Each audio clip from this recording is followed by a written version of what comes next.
अभी mutual fund में every month 20,000 crore rupees SIP आई है, ऐसा न्यूज़ में था। तो जो म्यूचुअल फंड वाले इन्वेस्टमेंट करते हैं, तो उसको उनको कंपल्सरी इक्विटी में इन्वेस्टमेंट करना ही पड़ता है, उसकी वजह से भी मार्केट अप हो रहा है कि नहीं? म्यूचुअल फंड में जो पैसा जा रहा है, देखो हर आदमी, हर पर्सन को ये तो समझ आ गया है, और नहीं समझ आया है तो मैं दोबारा एक बार रिपीट कर देता हूँ कि आने वाले समय में बैंक डिपॉजिट्स में रिटर्न नहीं रहेगा। व्हेन आई से बैंक डिपॉजिट्स में रिटर्न नहीं रहेगा, आई डू नॉट से कि इंटरेस्ट रेट कम रहेंगे, इंटरेस्ट रेट बढ़ेंगे। क्योंकि आप और मैं इंटरेस्ट रेट कौन सा देखते हैं? रेपो रेट देखते हैं। रेपो रेट बढ़ेगा क्योंकि रेपो रेट से आरबीआई का जो मनी सप्लाई है उसको आरबीआई रोकेगा। मगर बैंक जो फर्दर लेंडिंग करता था, वो बैंक का रोल बड़ा कम हो रहा है, क्योंकि आज के दिन में डिजिटल प्लेटफॉर्म पे लेंडिंग और डिपॉजिट्स हो जाते हैं। जस्ट एज एन एग्जांपल, आज अमेज़न अपने ही पोर्टल पे बोल दे या फ्लिपकार्ट अपने ही पोर्टल पे बोल दे, और बोल भी रहा है अब तो। मैं जो पहले कहता भी था 2-3 साल पहले कि अगर ऐसा होएगा तो क्या करोगे, तो आज क्या कर रहा है अमेज़न? अमेज़न कहता है कि आपको अगर डिपॉजिट्स हमारे साथ करोगे तो हम आपको 6.5% का डिपॉजिट देंगे, 6% का डिपॉजिट देंगे। मार्केट में कितने का मिल रहा है? 4.9 का। आप 6 साढ़े 6 पे अमेज़न की ब्रांडिंग के कारण दे दोगे पैसा, पर वो अमेज़न नहीं रख रहा पैसा। अमेज़न का टाई अप है किसी बैंक के साथ। अमेज़न ने उस बैंक को बोल रखा है कि भाई तू ऐसा कर, तेरे पास जो ब्रांचेज़ हैं, कुछ ब्रांचेज़ को बंद कर दे, अपनी कॉस्टिंग को कम कर ले। तेरा लाइट का खर्चा बचेगा, रेंट का खर्चा बचेगा, लोगों का खर्चा बचेगा, वगैरह वगैरह। सो अल्टीमेटली तेरे लोग भी क्या करते हैं? डिपॉजिट्स लेकर आते हैं ना। डिपॉजिट मैं देता हूँ यार, मेरे पास इतना बड़ा डाटाबेस है, फ्लिपकार्ट के पास इतना बड़ा डाटाबेस है, अमेज़न का डाटाबेस है, पेटीएम के पास इतना बड़ा डाटाबेस है। इतना बड़ा डाटाबेस को अगर मैं एक मैसेज भी कर दूं, एडवर्टाइज कर दूं कि 6.5% पे per annum deposits are available with Flipkart, we have got collaboration with banks, आप कहोगे यार हमें क्या फर्क पड़ता है, फ्लिपकार्ट अमेज़न है ना, कोई दिक्कत नहीं भाई, ले पकड़ पैसा। ठीक है ना? अब यही पैसा जो उस बैंक में चला गया, अब इसी पैसे को मेरे को लोन देना है।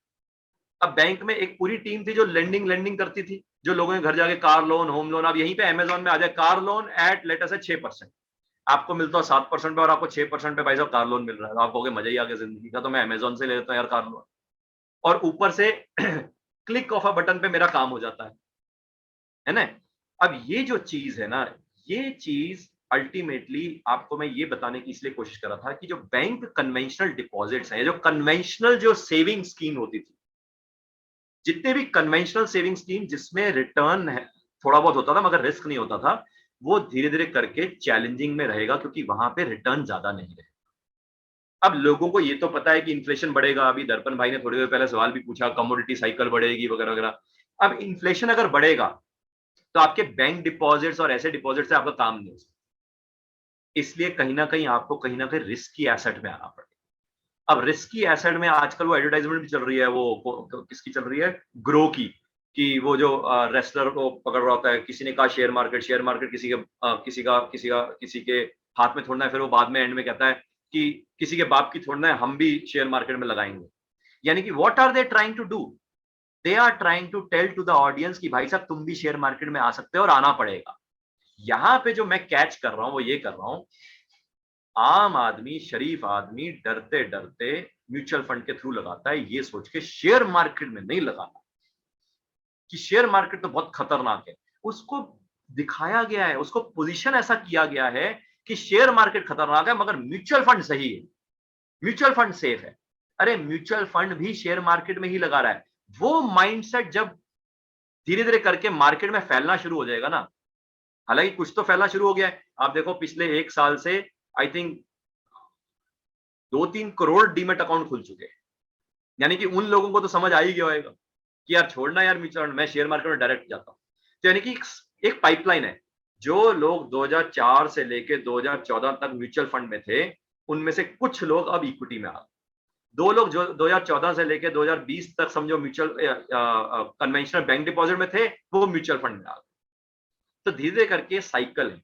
तो इसलिए म्यूचुअल फंड में जो इनफ्लो ऑफ मनी जा रहा है, वो धीरे धीरे करके ultimately one find this people will have to move into equity one point. If not equity then it will be direct mutual fund, जो कि 2016 में शुरू हुआ, और वो बार बार कहने की कोशिश भी है कि या तो डायरेक्ट म्यूचुअल फंड हो जाएगा या डायरेक्ट इक्विटी हो जाएगा। जिसके लिए इवन इवन फॉर यू, जैसे आप एलआईसी में, तो इट विल बी यूलिप। आज वो यूलिप आपके थ्रू होएगा, कल को LIC की ऐप में वो यूलिप अवेलेबल होएगा, पूरी उसकी ऊपर बढ़िया सी वीडियो होएगी, रिटर्न पूरा दिख रहा होएगा, तो मैं डायरेक्ट बेच सकता हूँ ना। So then I will have a ULIP direct plan.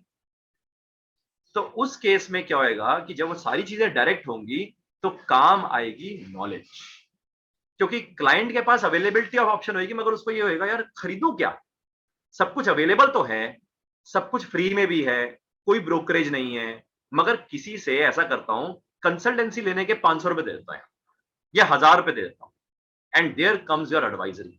मगर वो एडवाइजरी करने के लिए ऑथेंटिक डिग्री, नॉलेज, वही दो कॉम्बिनेशन है, ऑथेंटिक डिग्री, ऑथेंटिक नॉलेज। और ऐसा तो है नहीं कि नॉलेज आज ले लो काम हो गया, मैं खुद नॉलेज की जर्नी में चल रहा हूं, आपको भी चलना पड़ेगा।